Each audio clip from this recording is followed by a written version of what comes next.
and I believe over 1,600 contacts. It's an exciting story, and you won't want to miss that. I'm certainly eager to hear it. That's next week, so tune in. On July 7th, we'll talk about the computer and ham radio connection. And on July 14th, our guest will be John Moore, NJ7E, and we'll discuss the Hurricane Emergency Net, T-Hunts, and the Official Observer Program. Should also be quite interesting.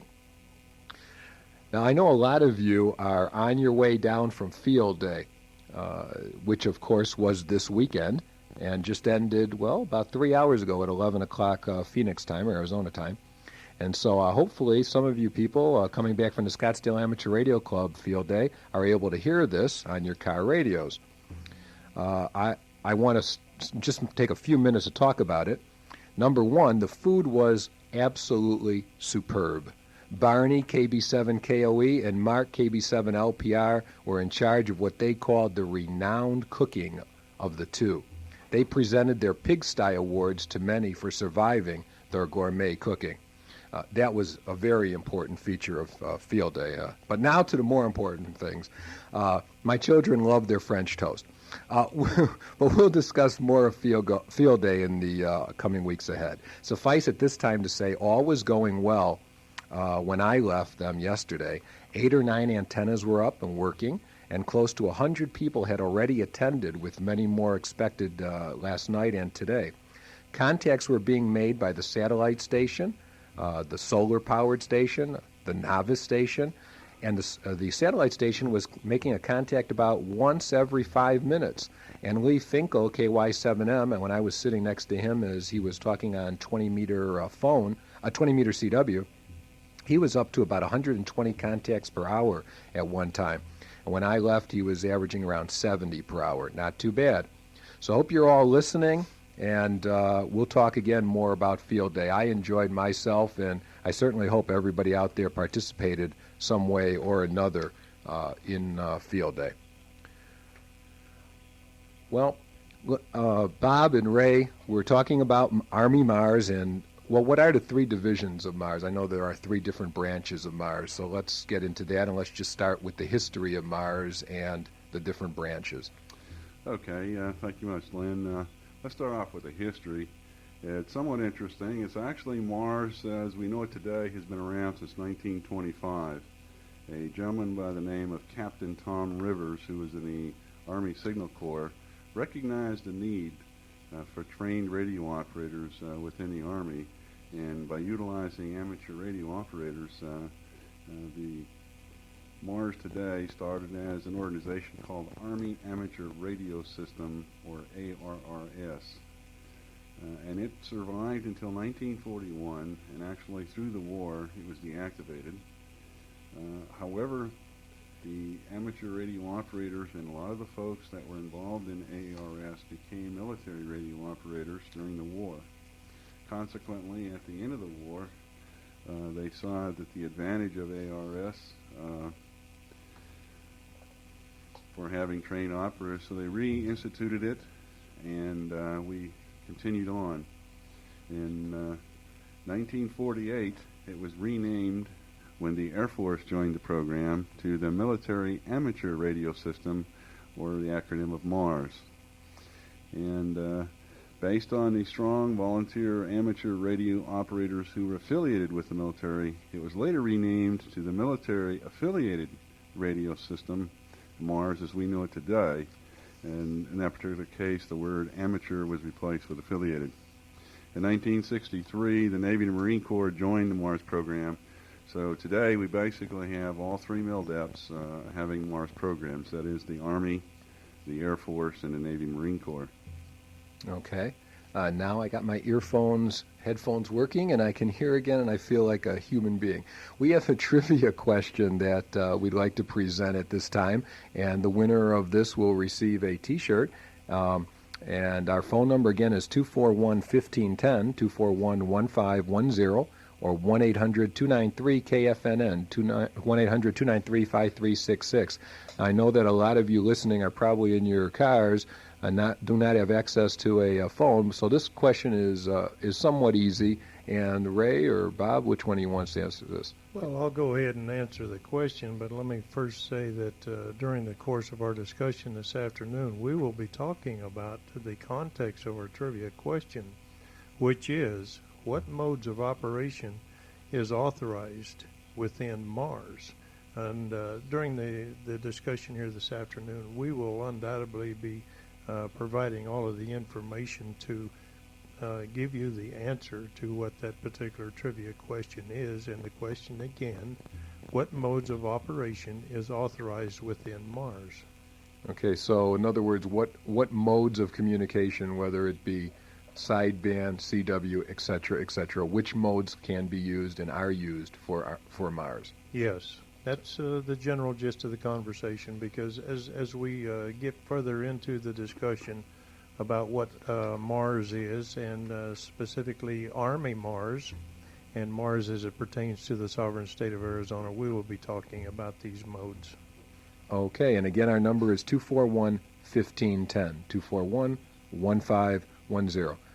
I'd like to take a moment to talk about Showtronics. Showtronics is the place to buy a computer, a printer, a monitor, or any other component. Showtronics, where you can get a 386 computer for as little as $1,189, and that includes 1 megabyte of RAM, 1.2 and 1.44 drives, 40 megabyte hard drive, a VGA monitor and card, 2 serial ports, 1 parallel port, and a game port. That's right, $1,189. Showtronics has over 15 demo systems on display for you to test drive. Not like other stores that I've been in that have 2 or 3 or 1. They have 15 of them that are operating. It's amazing. With over 45 knowledgeable employees on staff, you're assured of getting the right answers to all your computer questions. They're open 7 days a week for your convenience. Showtronics is located at 1831 West Rose Garden Lane. That's north of Bell Road, about a mile and a half, and it's off of 19th Avenue. I don't know if you've ever been to Showtronics, but if you haven't, you definitely should go and see what a computer store really could and should be. Their phone number is 256-2266, 256-2266. And remember, just for stopping into Showtronics and mentioning ham radio and more, you'll receive a free box of diskettes. You can't lose. I mean, a free box of diskettes, the lowest prices, fantastic service, training. Just stop in. You can't lose. Also, Alan Shope, the owner of Showtronics, says if he has an item in stock, any item in stock, he guarantees that he'll beat anybody else's price on the same product. That's right, a low price guarantee. The best service, the lowest prices, free training classes every Saturday and Tuesday, free diskettes. Why shop anywhere else? Showtronics, 256-2266. The more you know about computers, the better Showtronics looks. So stop in today. We don't have any correct answers yet, so by the way, if anybody has an answer, 241-1510 for the trivia question. How many people are active in Mars today? Well, Len, I can speak for the Army. Right now, we have approximately 4,600. That's 4,600 stations in Army Mars, of which 4,300 are affiliate members, i.e. amateur radio operators. The remaining 300 or so are military stations throughout the world. And in the state of Arizona, Ray? Within the state of Arizona right now, we have 93 active military affiliate stations that I'm carrying currently on the database on my roster. And of course, all of these stations, all 90-odd affiliates within the state, do not operate simultaneously on the same frequencies, because it would be utter chaos if we did not have control on our nets and our operations. But typically we will have, during some of our daytime as well as nighttime nets, during any given calendar month, we will in all probability see in one mode or another, whether it be on teletype, CW, packet, single sideband, or whatever, we will be having all of these stations. Of course, all of them are not quote unquote radio operators of the truest sense, because some of these are part of my state staff and they have additional responsibilities of other things as well, rather than, but it does not discount the possibility that they have to get up and have a minimum hours of HF radio operations and other times on VHF as well. So we do have a job for almost anybody if they're interested into it, other than just sit there at one of the most boring things, I believe, is to sit there and monitor a radio for 4 and 5 hours. Of course, our nets typically only run of 1 hour duration at any given time. But we do have 93 stations active on the current roster. Okay, so there's a lot of people involved, but you need more. Well, you can always use more people, even though we have coverage over the majority of the built-up populated areas. We still need to have radio operators that are capable of emergency-type operations to support anything of what comes on. And one of the themes that I've been beating on here lately is get yourself into a position to where you can expect the unexpected. And by doing this, we are preparing ourselves as part of our stated mission to support the local civil and emergency communications and operations by being there ready to communicate as required. I might add, Len, that during the Desert Shield, Desert Storm conflict, that Army Mars gained 20% in its membership. That's over 900 members in about a 7-month period. A really fantastic goal. Well, it created a lot of interest. So. It certainly did. A lot of the human interest side of it, as well as the ham operators wanting to really be directly involved in the program, and we certainly appreciated their efforts, and we certainly were very extremely pleased to see that many members come on board. Well, we'll get back to a little bit about that in a little while. How does a person get involved with with the Army Mars, since that's basically what you're here to talk about? And let's just take a person walking down the street. Can he or she join Army Mars? What are their requirements? What does an amateur radio operator need to be? What could they expect if they want to join Army Mars? Okay, Len, let's first cover the eligibility for Mars. Basically, the things that all three services have presently is the applicant must be at least 14 years of age or older, be a United States citizen or a resident alien, possess a valid amateur radio license issued by FCC or other competent U.S. authority, and possess a station capable of operating on Mars HF frequencies. Now, the differences between the three services beyond that is the fact that the Army has a requirement that 12 hours per calendar quarter, in other words, within a 3-month period, they must participate at least 12 hours on our nets. And the Air Force has 12 hours participating with 6 hours in their primary HF assignment, and Navy Marine Corps has a minimum of 18 hours per quarter, 12 of which must be in their HF networks. Okay. And as far as the person joining, there's many ways of getting it. Number one, on our pamphlet, we have folks calling my office directly or the state director. In either case, we'll ensure that the interested party will get information about Mars and the necessary paperwork to get processed in. One of the things that a lot of people, as my experience in the state director here recently, particularly since the Persian Gulf crisis, was that, as Bob alluded to, we had a tremendous amount of interest in there, and a lot of people were wanting to join the Mars program into it. But a lot of folks don't realize that for the Army Mars program, there is a state director within each state. But I have had to handle correspondence, which, paperwork takes an abundance of time to work on. But I've had correspondence addressed to me down to the chief, to me through the Western Area Director, from the Western Area back down to me, because the people didn't really know that there was a state director within the state of Arizona. So the paper channel for application must start with the individual, of course, and he, of course, fills that out and includes a Xerox copy. Then it goes for review to the state director, who in turn approves it or disapproves it, whatever the case may be, and sends it on to the Western Area Director. So there is the fundamental paper trail, and nothing moves without paper. And what type of training is involved now? Once the person is accepted or whatever, what type of training is involved? How long does it take till he's a full-fledged member? Well, Len, it kind of depends on the individual. First of all, of course, since Mars is a military-type function, we try to train the amateur radio operators into the military communications type of network. So they got to go to boot camp? No, not really. We make it relatively easy. The best thing that we do is we have actual training nets on the air. The state director will get, provide them with the frequency and the time, and get on the training nets and start learning the way that we do business in the Mars world.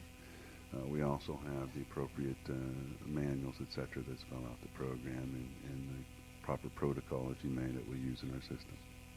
Within the state of Arizona, I have a staff that assists me with the operations, and I have a dedicated individual as a training coordinator who also has an assistant, and this is based upon a geographical location between the two of them, that if one of the two individuals to provide the training can make it on the HF nets, then the other individual usually makes it on the VHF nets. But these individuals come on and provide the necessary training.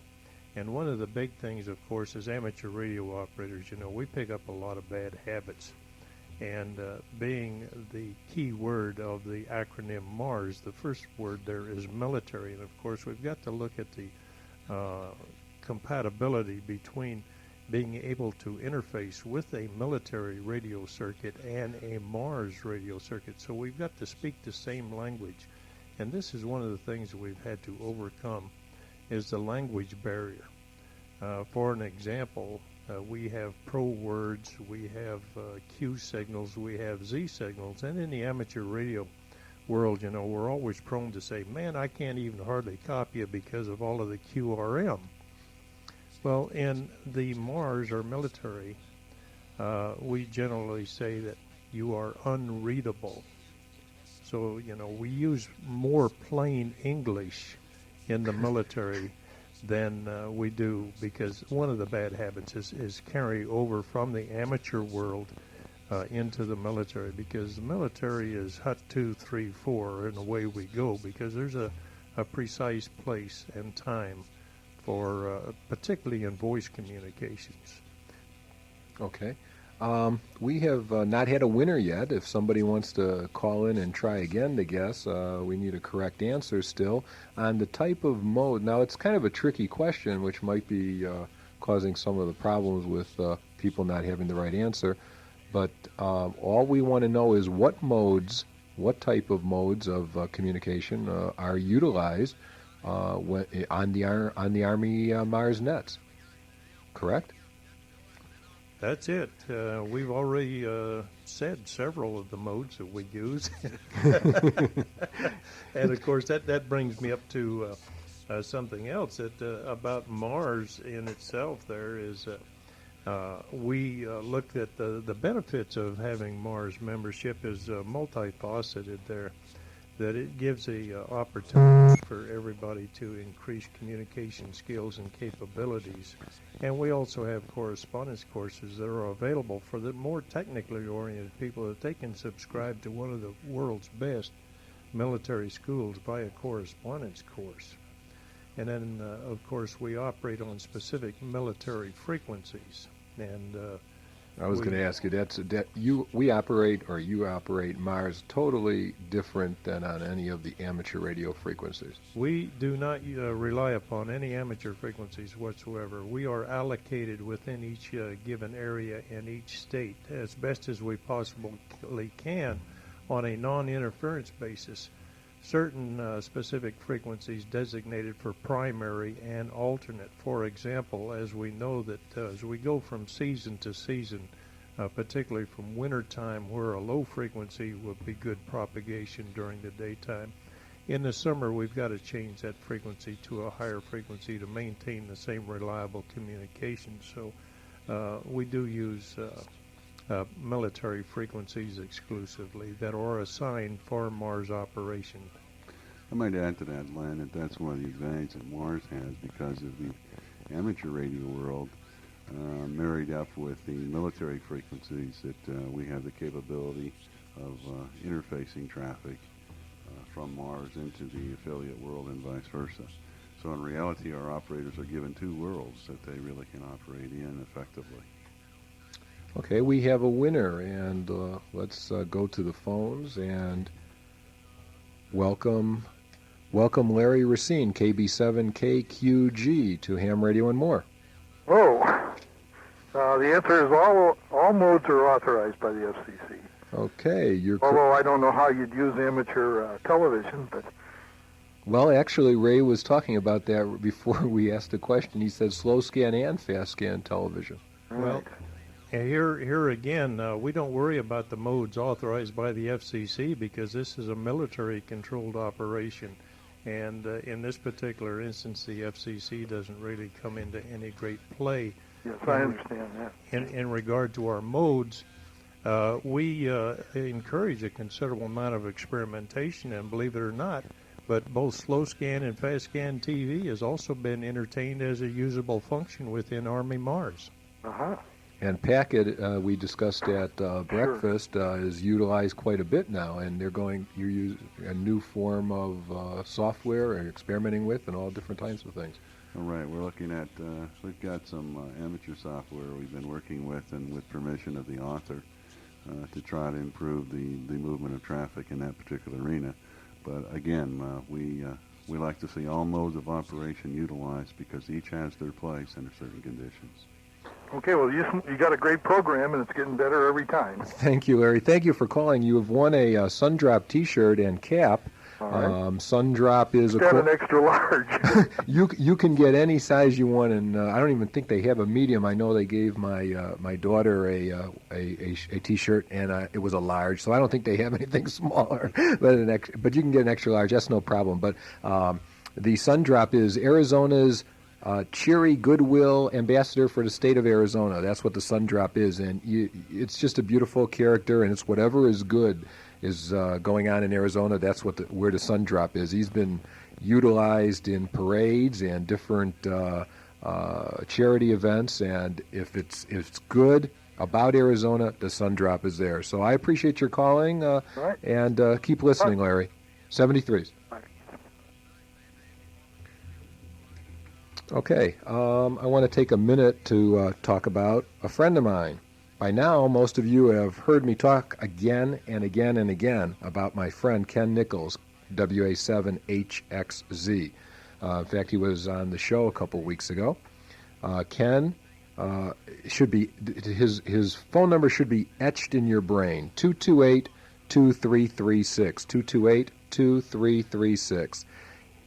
He's the fleet manager for Linda Brock Automobile.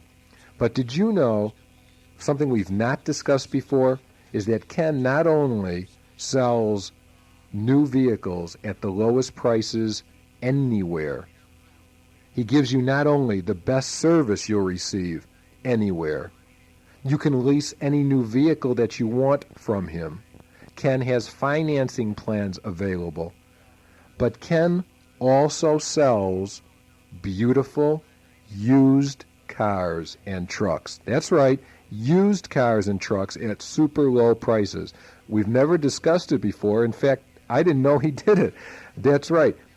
But you can get, the secret is out now, it's revealed. Ken Nichols does sell used cars and trucks. He has over 119 of them in stock available right now, and we were going over some prices on some of these vehicles. He had some trucks, pickup trucks, etc., and the prices were very, very, very phenomenal. So he can put you into one of those at a very low price. So you can order new or used, buy new or used vehicles, any vehicle, whether it's one that Linda Brock carries, like Volkswagen, BMW, Dodge, or Oldsmobile, or you can buy an Infiniti or a Lexus or a Cadillac or whatever you want from Ken, or Jaguar from Ken Nichols. Get any vehicle that you want at the price you want to afford, that you can afford, any make, any vehicle whatsoever. And now used cars too. No matter which way you go, his price is super. Other hams have saved up to $2,000 buying from Ken.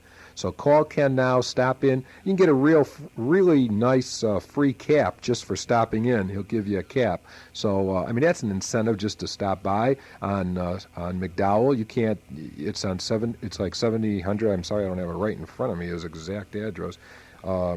Actually, it's 6601 East McDowell, 6601. Stop by, get a free cap. And if you go into the parts department, the service department, and you mention ham radio and more, they'll give you 15% off. Just for mentioning the show, you can get 15% off on parts and labor at Linda Brock. So don't delay. You can't lose by calling Ken. New cars, used cars, leases, etc. Give Ken a call, 228-2336, 228-2336. Don't delay. Back to Army Mars. Let's talk about what was really interesting to me is, and very topical because it just occurred, is Desert Storm.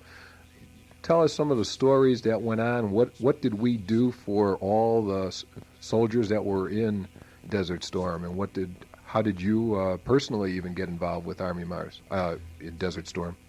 Well, Len, that's a real exciting story for me. I did have a chance to go over there myself in December to see how things were headed, and I'll kind of cover that real quick and some of the accomplishment of Mars. First of all, the first thing we had to do was gain host country approval to operate Mars in that country, since we never had any stations over there.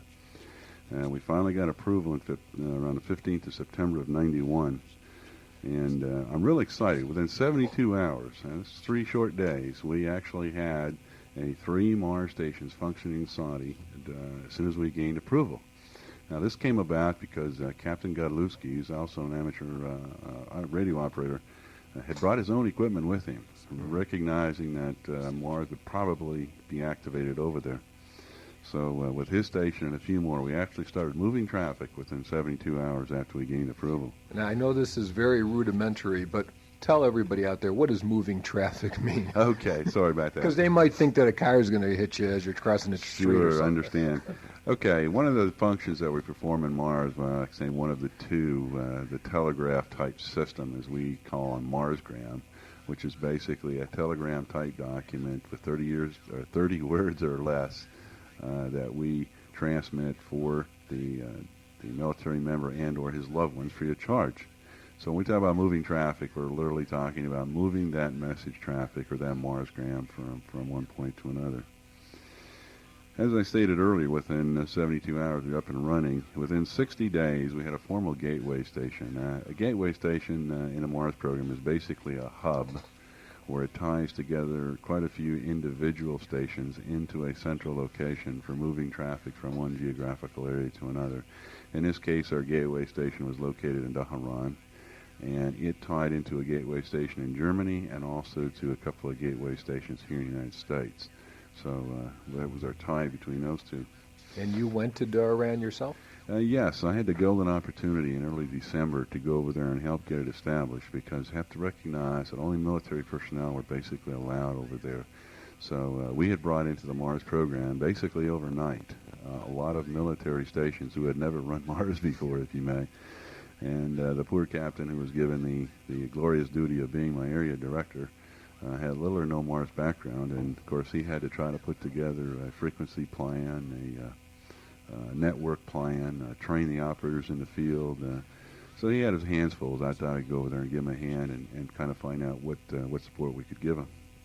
And one of the things we did do over there is recognize that the majority of the equipment they were using were the normal tactical radios. They did not have amateur radio equipment. No Yaesu 1000s? Or? None that a couple of folks might have brought over, but one of the things I did identify the need for, and my command, United States Information Systems Command, did buy 16 transportable sets, we call them, complete with antenna and backup generators.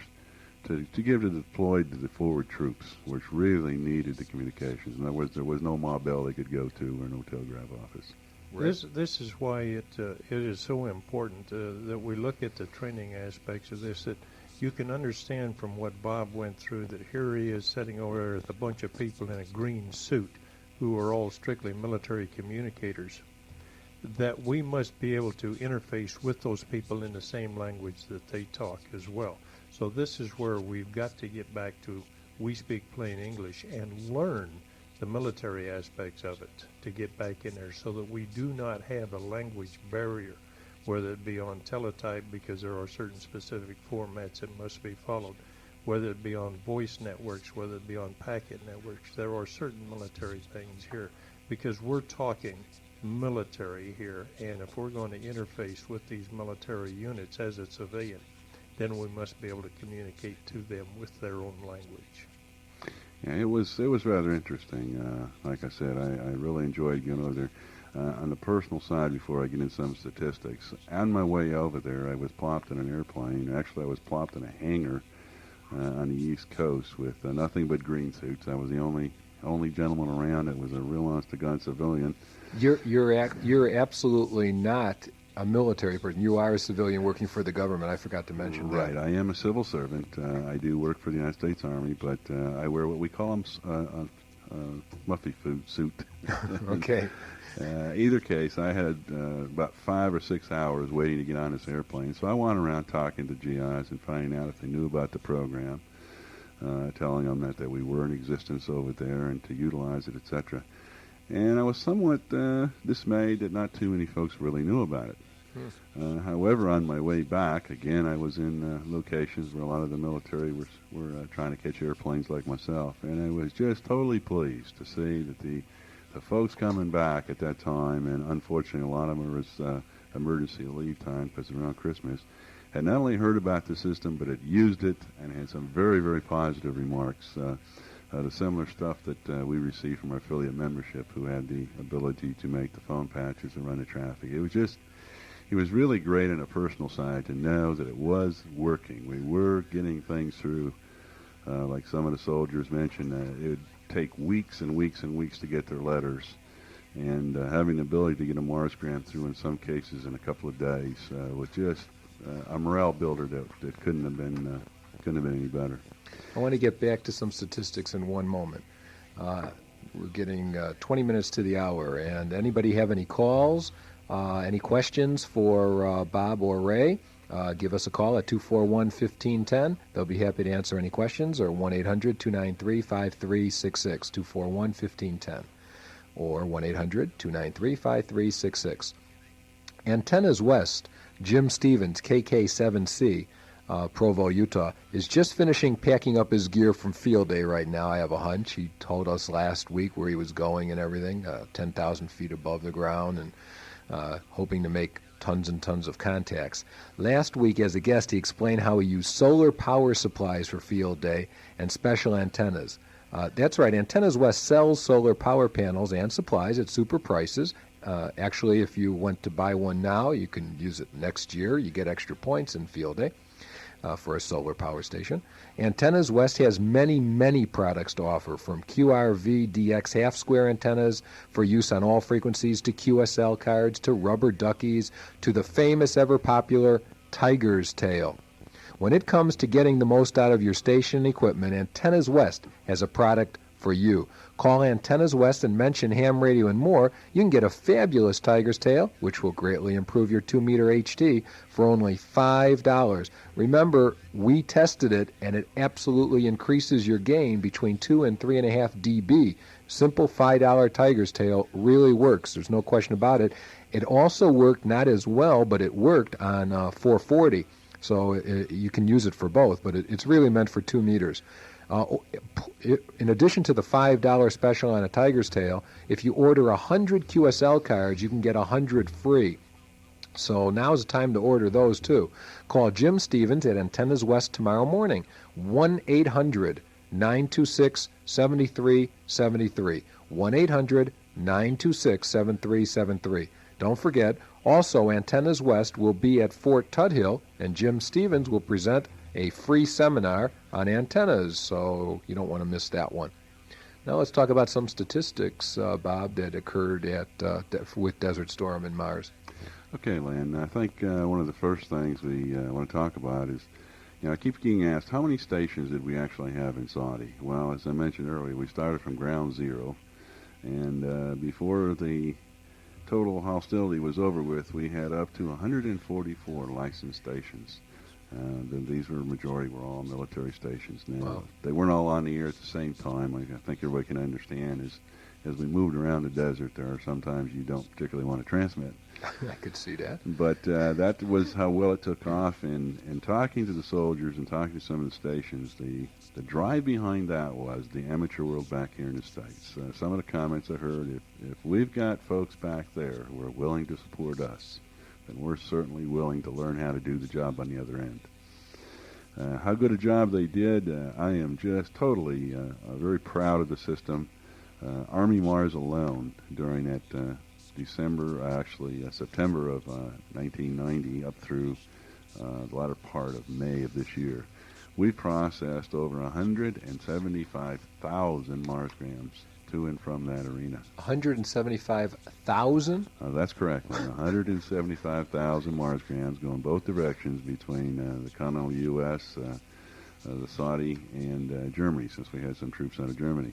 In addition to that, we ran in excess of 45,000 phone patches back to the troops there in their And phones. what that means for those of you out there who are not familiar, that the person in Saudi or wherever is able to actually talk to their spouse or loved one back here, right? That's correct. What we did is we utilized the HF radio to make connectivity from the SANs, as we call it, or the sandbox, as we affectionately call it, back to one of our phone pad stations here in the States. And then in addition for that, we would tie the radio into a normal phone line and call the person up. Some of the folks that helped us out, I might add, is U.S. Brent and MCI. They paid for the phone. For example, let me run a scenario. Let's say we've got Joe Snuffy over there in the sandbox, and he connects in through our operators via radio to somebody in New York State, one of our operators there. But the person he's calling is down in Miami, Florida. Well, U.S. Brent and or MCI picked up that phone bill from New York down there to Miami, and that's quite a few number of phone calls through. I think on the phone patch side of it, the most interesting story I heard was in the process of making a phone call to his wife. His wife went into labor, and a soldier. And I recognize you got a soldier out here in the desert. Nothing around. There's no phones he can pick up. The letters take weeks. He's on the phone patch to his wife. She goes into labor. You can imagine what's going through his mind. They rush her off to the hospital. The phone patch operator in the States tracks her down, finds what hospital she's in, finds out her condition, and when the baby's born, he gets a call back to the soldier in the field to let him know that mommy and child is doing fine. He's a happy father of a pound boy. And of course, this really, really was a great morale builder for the gentleman. The end result here is the phone patch operator. I take it back. The child was named after the phone patch operator. So, he was pretty excited about that.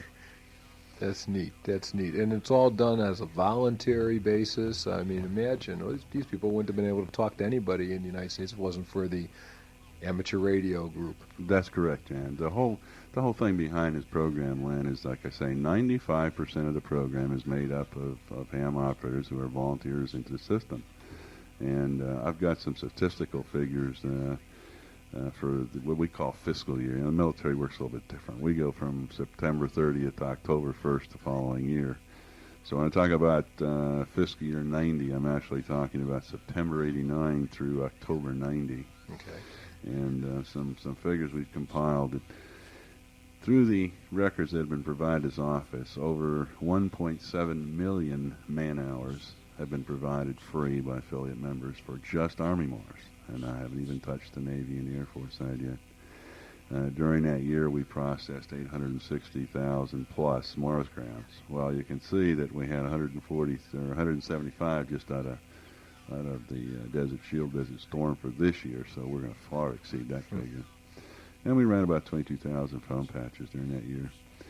Now, I like to kind of convert things to dollars and cents, okay, because as everybody knows, the defense budget is going down. We're losing money. We're losing slots throughout the systems. So when I get to talking to our military senior officials, I like to talk in the dollars and cents arenas.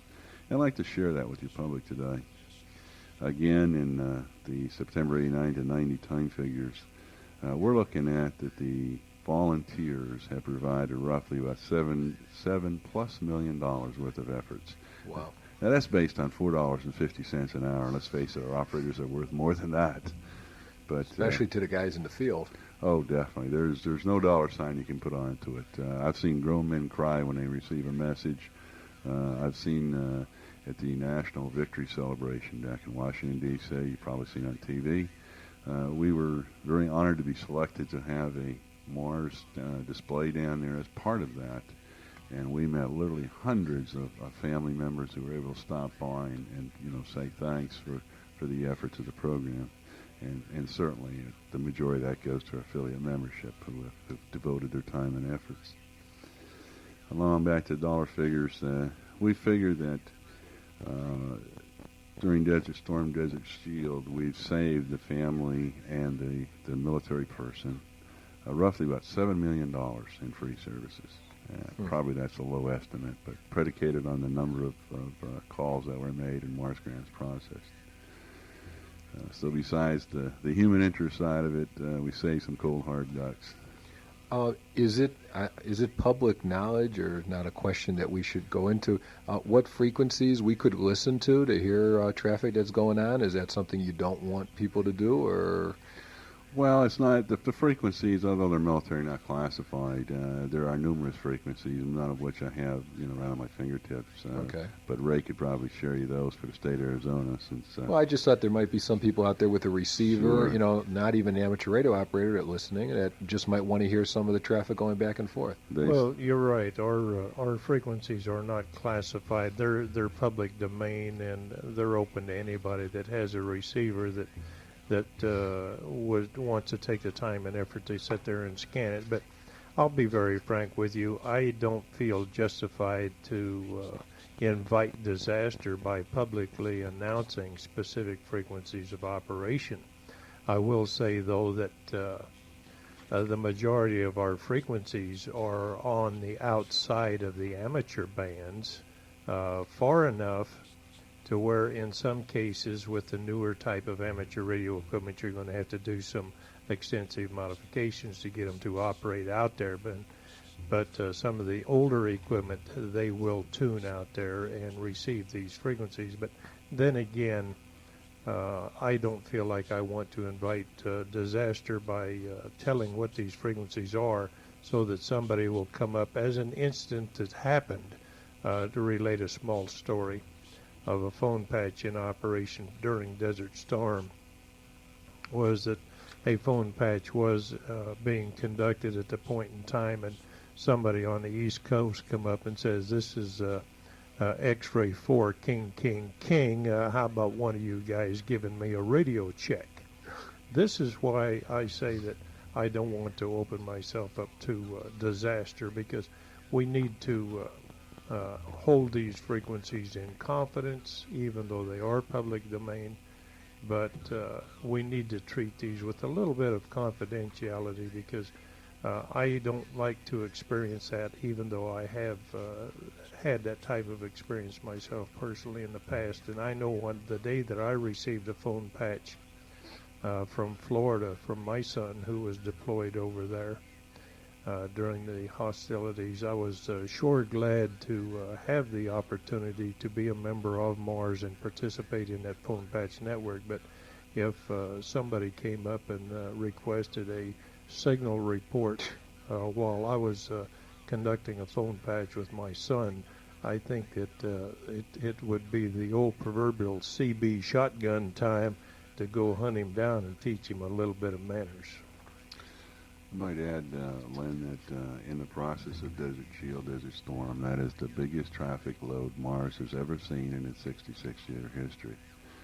So we just had a tremendous amount of support in that. And Again, I just can't possibly relay to you all the phone calls and letters that come to my office from the families and the soldiers, and how important it was to get that message through or listen to that voice, etc. Well, lots of people, ask, what is ham radio? And we say it's a hobby, but this shows it's a lot more than just a hobby. I mean, we've affected the lives of there was 550,000 men there and women. Yeah, that's not an exact figure, but you're absolutely correct. And we're looking here at basically the morale and welfare side of our program, which is our secondary mission. It's the one that keeps us trained. I'd like to inject back that we're really coming to being the earthquake in California, the hurricane, I think it was, out on the East Coast. In all these cases, this is where we got in and did our real function in life, and that's provide emergency communications. Okay, I want to take one moment, talk about Wallpaper World, where selecting wallpaper and custom window treatments is an enjoyable experience. I've been told that buying products at Wallpaper World is like having an uncle in the business. The prices are so low. Amazing. It must be true. They have been in the Valley since 1977. Wallpaper World has 6 great locations, discount showrooms in the Phoenix area, and each store has trained decorators to assist you free of charge in your selection. I mean, you can bring in a pillow or a piece of fabric or a paint swatch, and they'll match wallpaper and blinds for you. They carry hundreds of wallpaper patterns in stock at low discount prices, as well as over 1,000 sample books per store, and they're all discounted every day with absolute low price guarantees. In fact, they will beat any price deal you can get on wallpaper orders anywhere in the United States.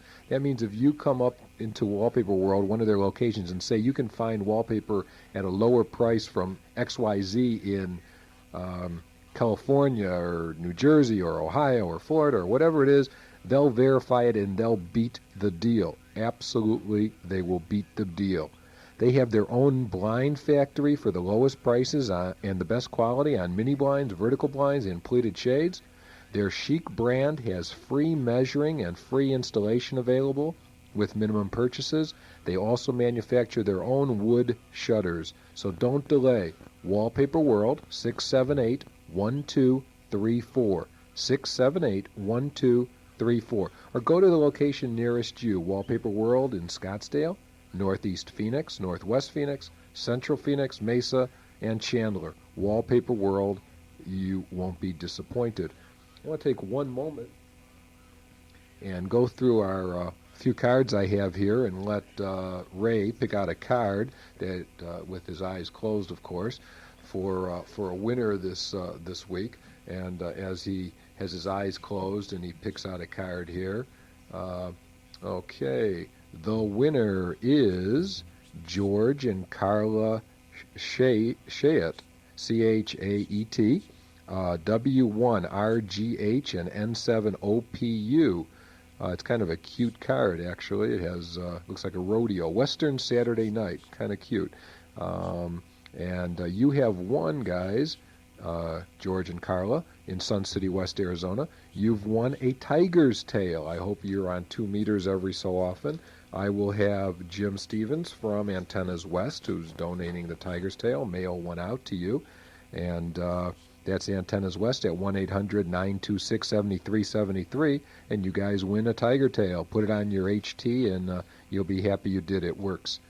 We have about 5 more minutes into the show, left in the show, and let's go more into how can a person, who should they contact, where should they contact, I mean, what should they do, because I know you need more volunteers. Okay. So give your pitch. Here it is. Okay. You're absolutely right. We always can use more members to support our particular area, our government, and our country.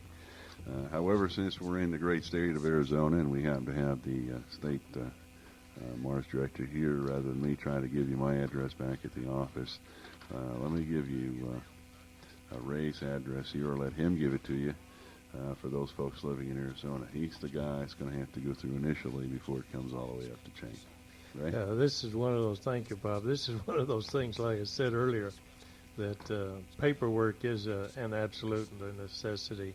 Anybody that might be interested in pursuing additional avenues and additional information about the Army Mars Network, feel free to give me a call at Apache Junction 986-2542.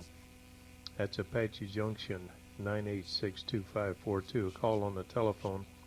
Or if you want to just drop me a line, send it to Director, Arizona State Army Mars, at 437 North 110th Street, Apache Junction, with a zip code 85220. So once again, if you want to make a phone call, feel free to do so, 986-2542, or drop me a note to Director, Arizona State Army Mars, at 437 North 110th Street, Apache Junction, a zip code of 85220. I'm always willing to sit down and take the time to talk about the Army Mars program. It's something that I've been an advocate of for quite a few years. And Mars began, what, in 1925? Is that when it first started, was it? That's right, Len. It's been around since 1925. It's had its changes over the years, and since I've been on the block now a little over a year, and spending some time with my members and some of the new folks, we're changing the way we do business to stay in step with progress. Is Army Mars bigger than the other two Mars programs, or? We are slightly bigger. The Navy has a very good program. The Air Force also has a big program. I think probably the reason we are is the fact that our mission in the Army has a lot to do with it. Okay, I want to thank Robert Sutton and Ray Chambers for being my guests today. Really appreciate the time that you've taken. Bob drove in from Fort Huachuca, which is, what, about a 3-hour drive? Roughly about 3 hours down from Sierra Vista. You know, you were going the speed limit. Next week we'll have Dave Blaschke from Texas. Don't miss it. I want to thank my sponsors again, Wallpaper World, Showtronics, and Antennas West. I want to wish my dad a happy birthday again. I know we're going to go out to dinner and celebrate his 80th birthday this evening, and I'm looking forward to that. I'm sure he's looking forward to his 80th birthday, certainly better than not ever getting to his 80th birthday. And keep those cards coming, those QSL cards, to Len Winkler in care of KFNN, 4800 North Central, Phoenix 85012. So until next week, thanks again for listening. Thanks, Bob and Ray, for having the Bob and Ray Show. And 73's Arizona, join Mars. And this is Len Winkler, KB7LPW. We're clear till next week.